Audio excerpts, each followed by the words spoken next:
Welcome to the Jazz Flyte Podcast. I'm your host, Darrell Scott, and together we will dive into the lives and careers of the jazz legends who have left a rhythmic imprint on the world. Be prepared to reminisce on the highs and the lows of their musical journey and the trials that sculpted their timeless musical gems. We'll preserve the legacy of these extraordinary maestros and find inspiration in the melodies of their lives. Subscribe now and never miss a beat. Now, let's get to the show.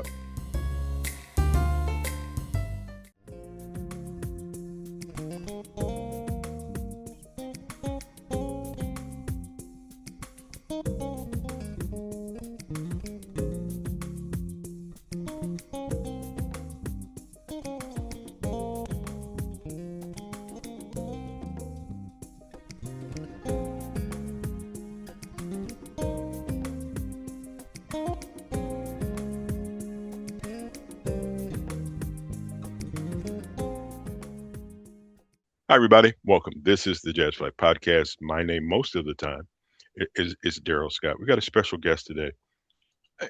We talk to a lot of different people, and some of the things are pretty much standard.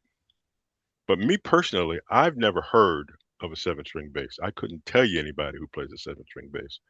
Well, our guest today, E. Pruitt, I feel like I'm talking to a stockbroker. E. Pruitt.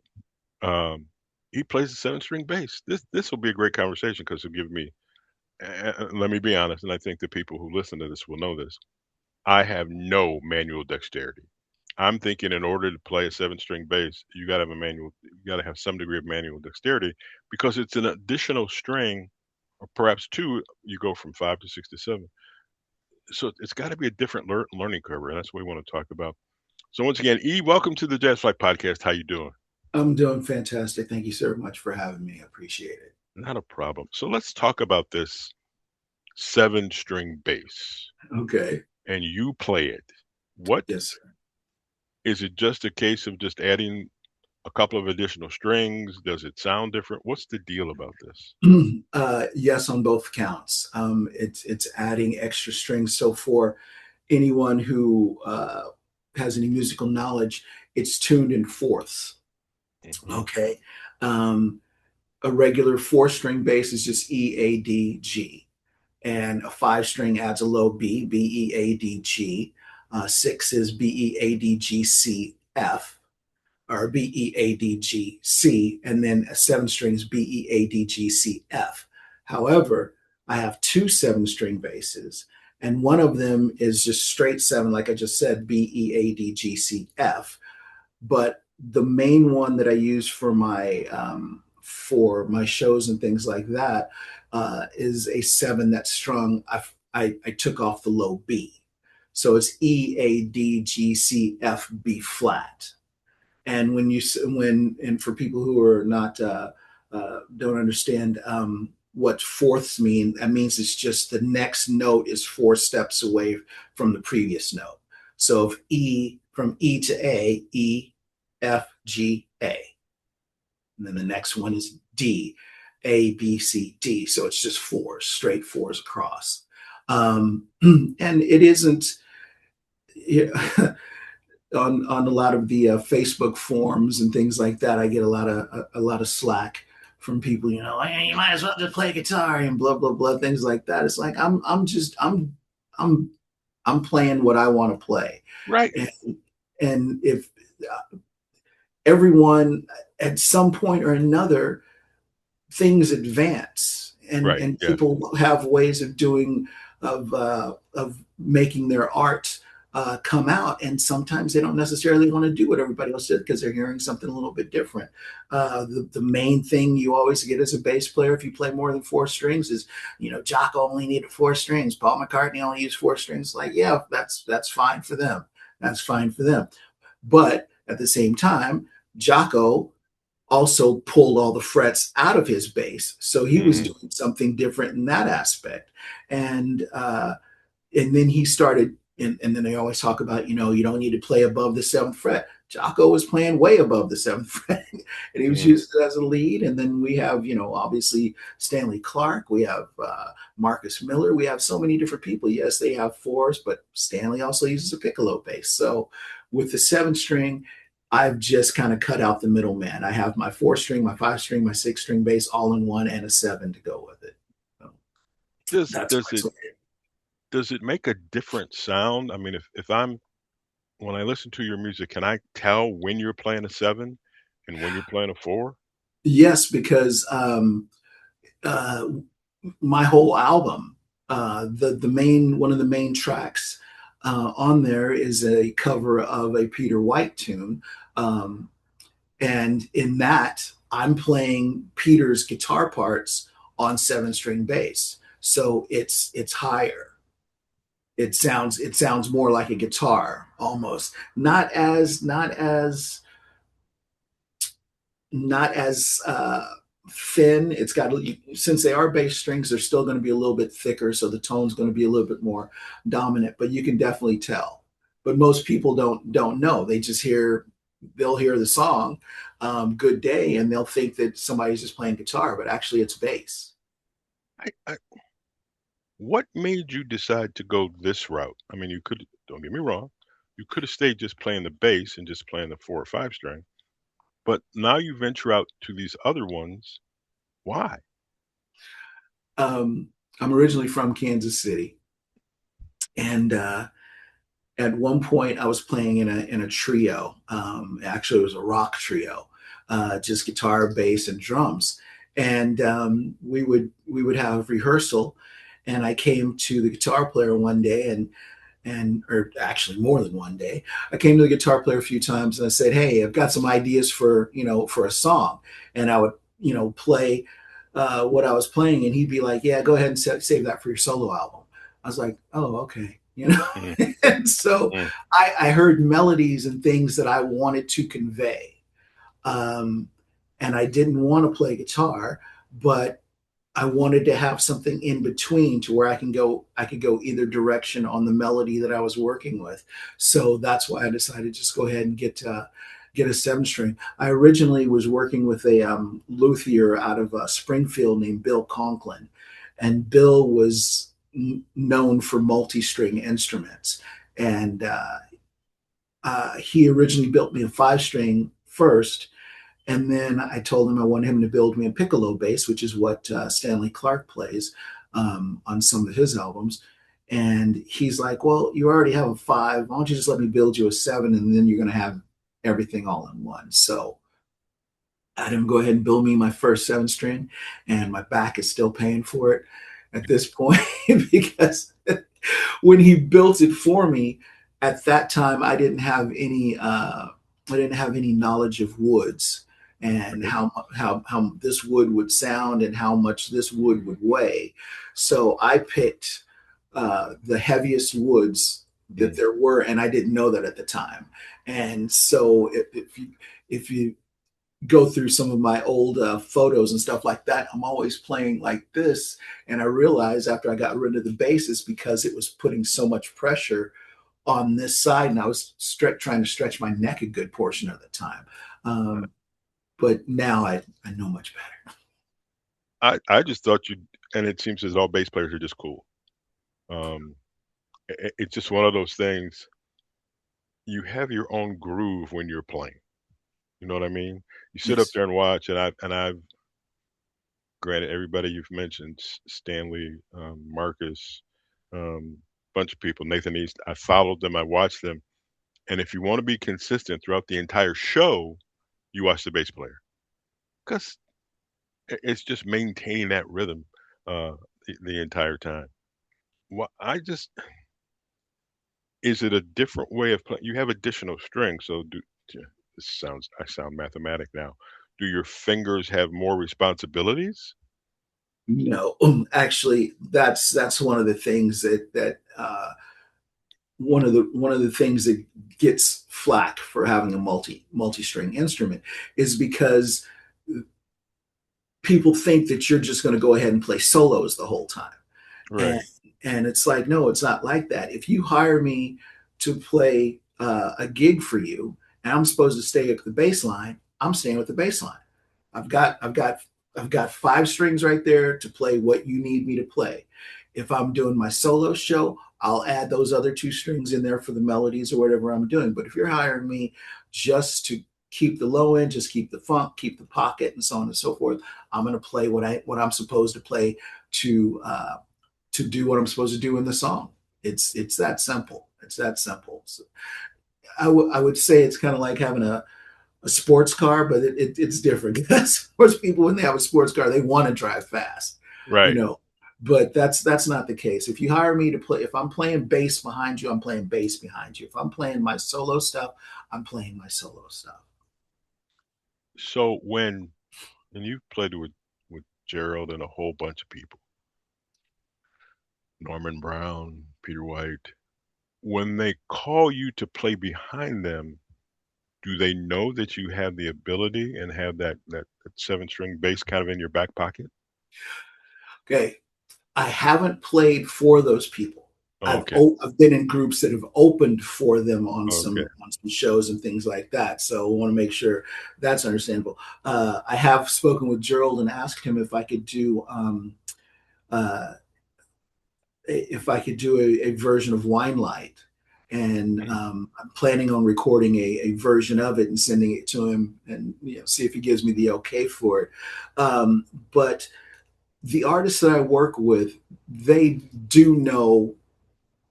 I guess you could say people either know me as a bass player or also as a soloist, which is a good thing Right. for me.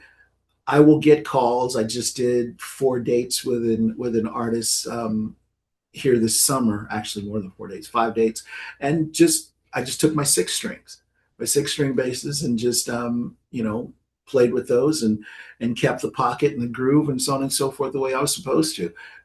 If you want me to do solo stuff, then I'll play solo stuff. But there are many bass players who hold that position who have multi-string instruments. John Patitucci, for Chick Corea. Obviously, the late great Anthony Jackson. Holy smokes! And then there are quite a few other ones that have multi-string instruments and do what they're supposed to do and fly off where they're supposed to. And before we play a tune of yours, how many basses do you have at the house? Um, 5. I have two fours, 2 6 strings in the front, and 1 7, and then my main 7 is down here, and then another 5 string that I use to teach with, so I don't confuse any of my students. Okay, this is so interesting. So let's take a break and let's listen to Good Day, a song you Okay. did with Peter White on the Jazz Flight Podcast.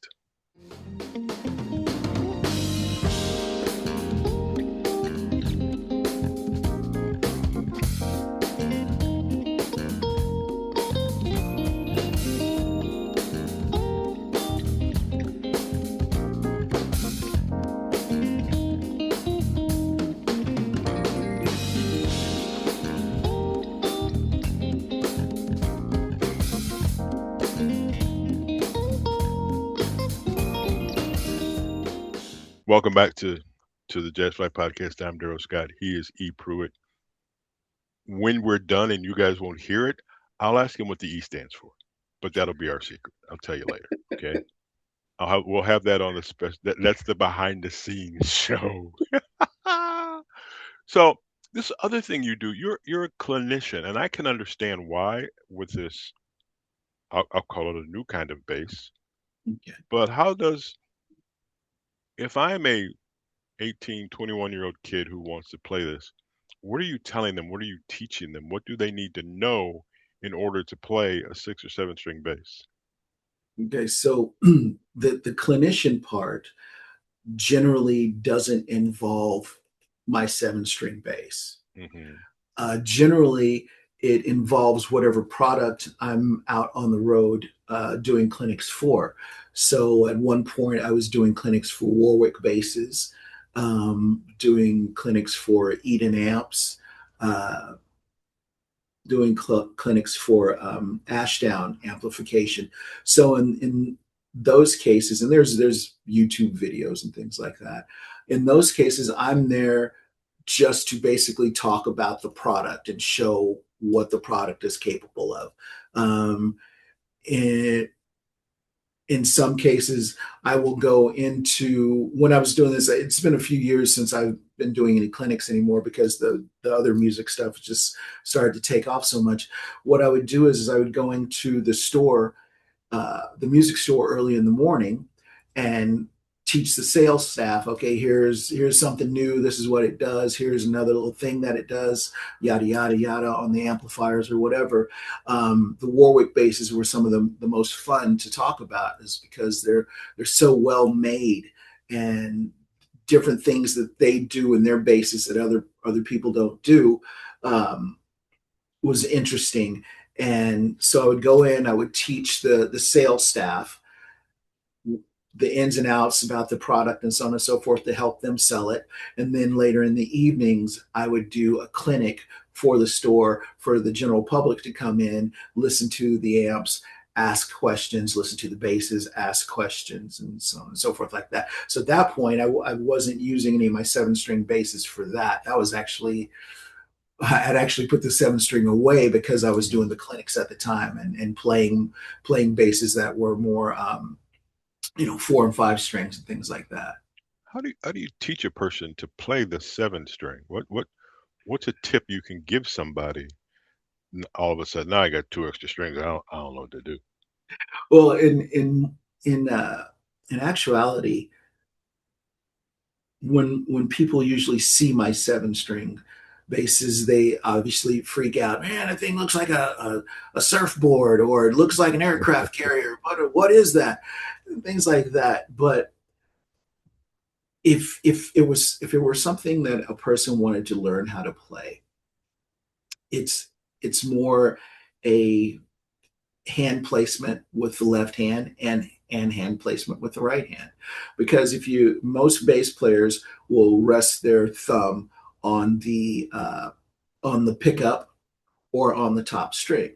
So if you're a 5-string player, you're only playing the first 5 anyway, and you know where your hand is, your left hand is on the neck, considering you might be playing using your, playing that way. But if it's a 7-string or something, or a 6, you're just going to move your hand just a little bit further down.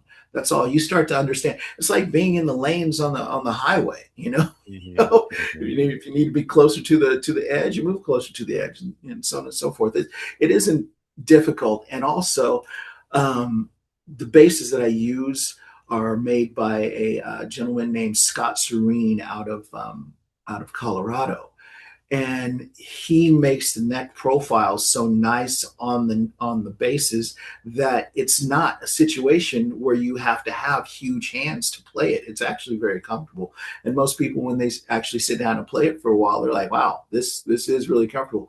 I have a great video of Scott Ambush, my friend Scott Ambush from Spiral Gyra, Pyrogyra, yeah. and we're at the NAMM show, and he's like, "Hey, let me check out that thing." He sits down and he just starts ripping on it. It's like, there you go. There you go. Scott usually plays a 5. He makes some amazing 5-string basses, or basses, period. Mhm. Who were your who were you listening to that made you want to create, play, develop a 7-string bass? George Benson, Norman Brown. Um, those were two of the main ones. George Benson on the top. When I was a kid, I saw that George Benson. I think it was his live album where he's wearing that white suit, Yes, uh, yeah. and uh, my family. My family wasn't a musical family. No one in my family actually played an instrument, but they were very, very much into music, because before I was born, they actually owned a bar. Hmm. And when the bar closed, they still had all the records from the jukebox, Right, yes. and still had friends come over. So every weekend there were friends over, and the playing music and things like that. And they played that George Benson, and just seeing him, how cool, just, oh, man, just look fantastic. And then listening to him play made me think of, I started hearing melodies, guitar melodies and things like that in my head. And then as I got older, I'm playing in regular bands, playing blues and rock and metal and jazz on a 4 string. Then I graduate to a 5 string, and then when I get to the point where I wanted to go ahead and start doing some melodies and things like that, started Mhm. thinking about how George did things and the tones and the movements that he used, and that's why I went ahead. And of course, when I first heard Stanley do some of his stuff, I'm like, yeah, I think there's a way for me to put these two things together. So I would say um, George Benson, Stanley Clarke, and Wayman Tisdale. And I think a lot of bass players out right now who are doing solo things and doing more melodic things have a lot of love to give to Wayman Tisdale because the way And, he approached the instrument. and it's funny you say that because I was a Wayman Tisdale fan for quite some time. Mm-hmm. That's the story I heard was that he learned how to play upside down and backwards. Yes. Now going with what you're doing, and now you've got a new kind of instrument. How do you do that? Now all of a sudden, the bottom string is now the top string, and I am It just depends on how you learn things. That's really all there is to it. It's interesting. I had this conversation with someone not too long ago. There's a video of this inventor who made this bicycle, and when you turn the handlebars to the left, the wheel goes to the right, and vice versa. If you turn it to the right, the wheel goes to the left. So people like you and I getting on it would fall over all day long. all day He long. gave he gave it to his daughter as her first bike. Not She's a problem. phenomenal on it because that's the way she learned. Wayman, Jimi Hendrix, be the same way. Yeah, They yeah. because majority of the time, uh, lefty basses and guitars aren't very available for a lot of people. So you just get what you get what you get and make it work, and that's what Wayman did, and that's what Jimmy did. So this is my story. I'm ambidextrous. Okay, However, whatever instrument I attempt to play, and I attempt to play a lot. I would play guitar, I play with my left hand. okay. If I'm playing trumpet, I'm playing with my and it's one of those things I go, I don't know where that comes from. It's just Mhm. natural for me to do it. So now I could aspire to be Jimi Hendrix and Wayman Tisdale. It'll never happen. Let's take a listen to another one of your songs. Let's listen to and after you're playing Steamy Nights on the Jazz Flight Podcast with our special guest E. Pruitt.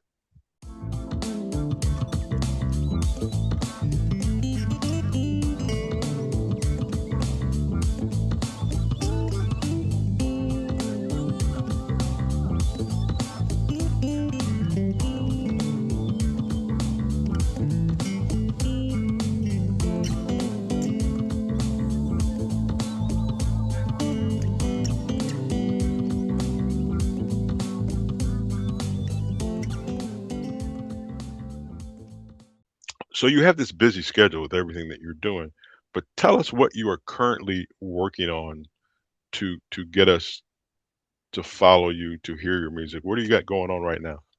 Okay, right now, I'm winding down on a few of the shows that I have for 2026. August 29th will be the actual release party for my album Bass Graffiti. So we're in rehearsals, getting things ready for that. Um, Mainly, it's hard. It is hard to be an artist and a band leader and try and do interviews and meetings and just have regular life. I'm winding down on the shows that I have, the solo shows that I have, because I'm focusing the most attention right now on getting the show really, really nice and tight for the album release party. And then working on dates for touring and things like that for 2027. Most everything at this point right now, obviously for 2026, is already done, other than the ones that I had built, relationships that I built, and shows that I had already booked in 2025. So for 2027, we're going for some bigger venues, more regional touring, more nationwide touring, and hopefully be able to get some things in Europe as well. Cool.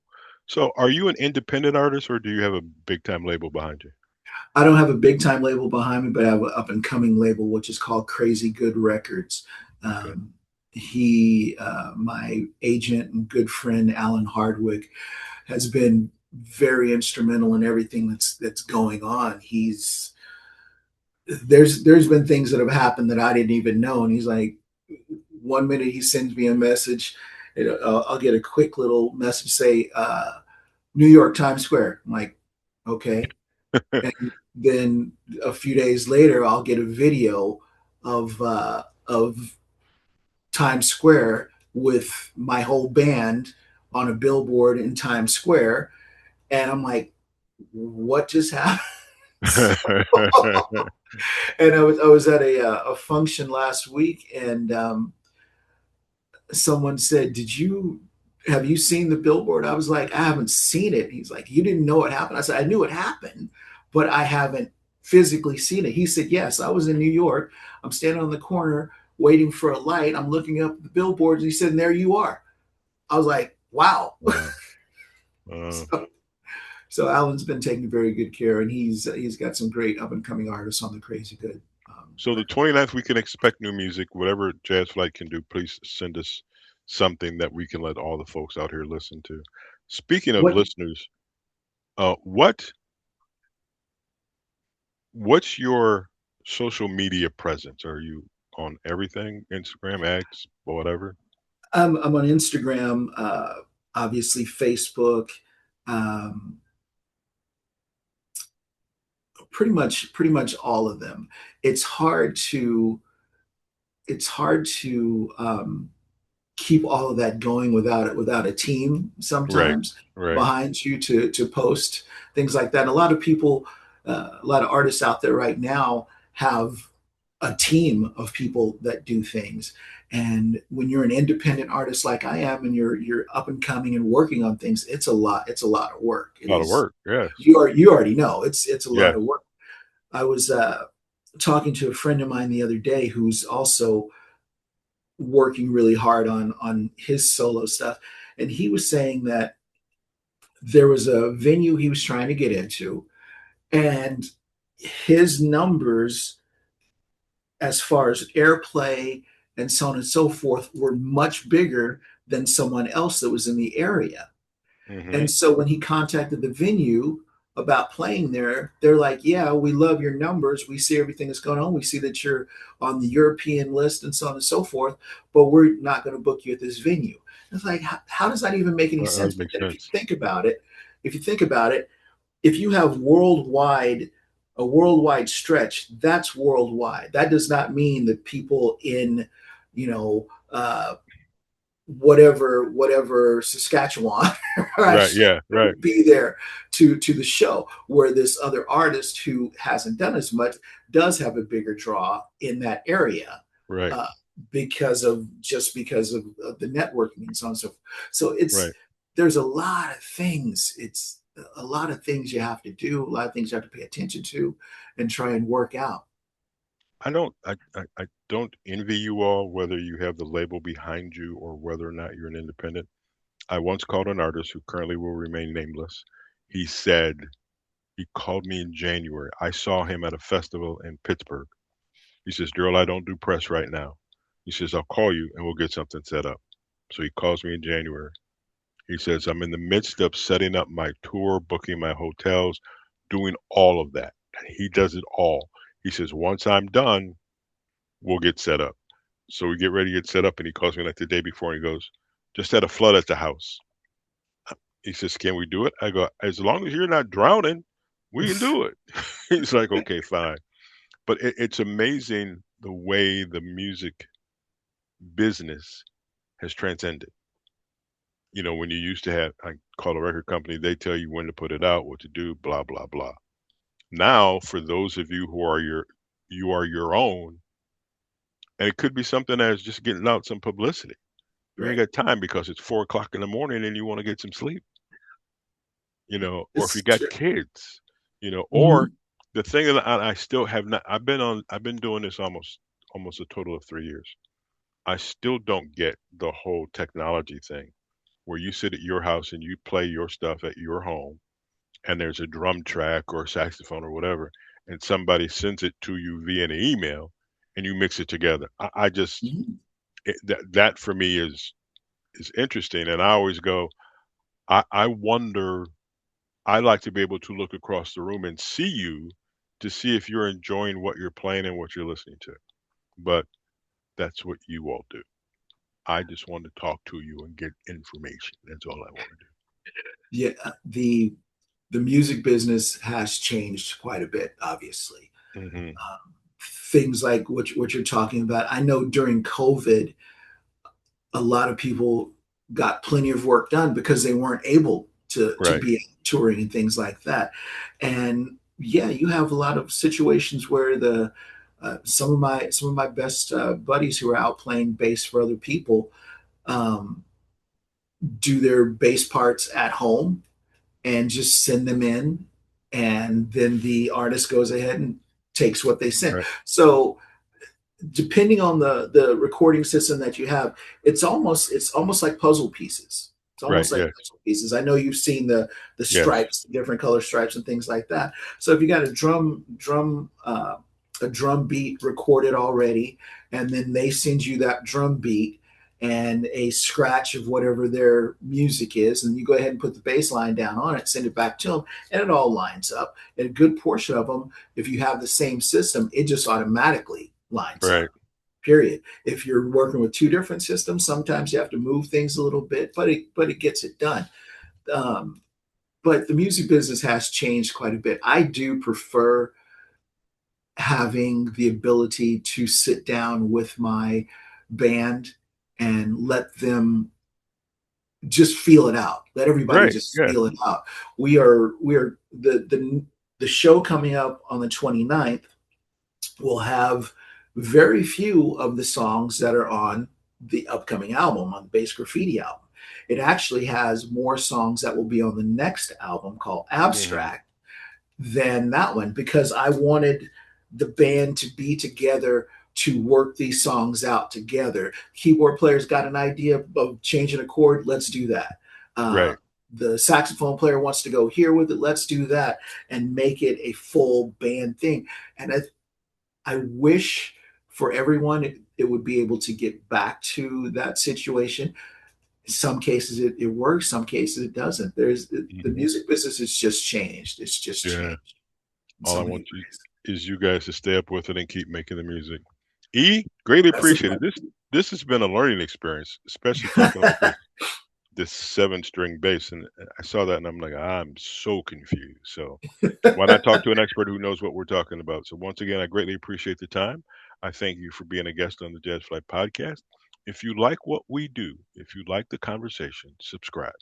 There's more to come. We're almost beginning year 4, so keep us in mind, and we'll go from there. Ladies and gentlemen, we will talk to you next week on the Jazz Flight Podcast.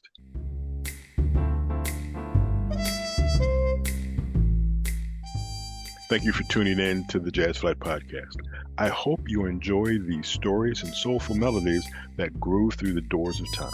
If you want to stay connected with the latest updates and episodes, don't forget to subscribe to my channel and hit the notification bell. Until next time, I'm Darrell Scott.